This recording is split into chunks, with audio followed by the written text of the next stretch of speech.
కొన్ని సినిమాల్లో డైలాగ్స్ కంటే కూడా లిరిక్స్ అనేవి చాలా క్రూషియల్ అయిపోతున్నాయి. అవును. ఎందుకంటే కథా గమనం అనేది మాటల కంటే కూడా పాటల రూపంలో ఎక్కువ చెప్తారు. అవును. సో అలాంటి మీకు అలా అండ్ మీకు ఒక ఛాలెంజ్లు అనిపించిన సిచ్యువేషన్స్ ఏమున్నాయండి? చాలా ఉన్నాయండి. రీసెంట్గా ఇప్పుడు ఏఆర్ఎం అనే సినిమాలో, అది పేరుకి డబ్బింగ్ మూవీ, ఒక లాలిపాటలాగా స్టార్ట్ అయ్యి ఆ సినిమా మొత్తం థీమ్ అంతా ఆ పాటలో చెప్పాలి.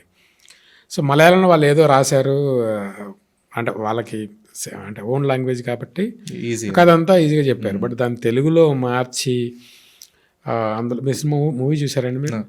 అది తాబేలు ఆకారంలో ఉన్న ఒక కీ టైప్ పోక చెక్కలు పెట్టేది వాళ్ళ అమ్మమ్మ నానమ్మ వేసుకునే ఆ పోక చెక్కల పెట్టెలో అదే కీ అవుతుంది అన్నట్టుగా ఉండాలన్నమాట.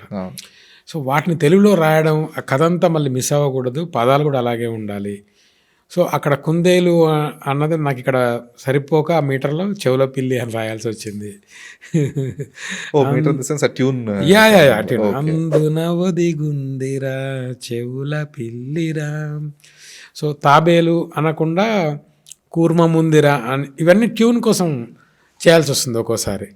సో కథ మిస్ అవ్వకుండా, పాట ట్యూన్ మిస్ అవ్వకుండా డబ్బింగ్ పాటలు రాయడం చాలా కష్టం. చాలామంది అనుకుంటారు అక్కడ ఏదో ఉంది, ఇక్కడ ఏదో రాస్తున్నారంటారు. బట్ మీరు గమనిస్తే ఈ మధ్య వచ్చిన డబ్బింగ్ సాంగ్స్ కూడా ఒరిజినల్ లాగానే ఉంటున్నాయి. అవును. అట్లీస్ట్ నేను రాసిన వాటి వరకు మాత్రం నేను లైక్ విక్రమ్ కానీ, అమరన్ కానీ, ఇవన్నీ మీకు ప్యూర్ తెలుగు లాగానే ఉంటాయి అన్నమాట.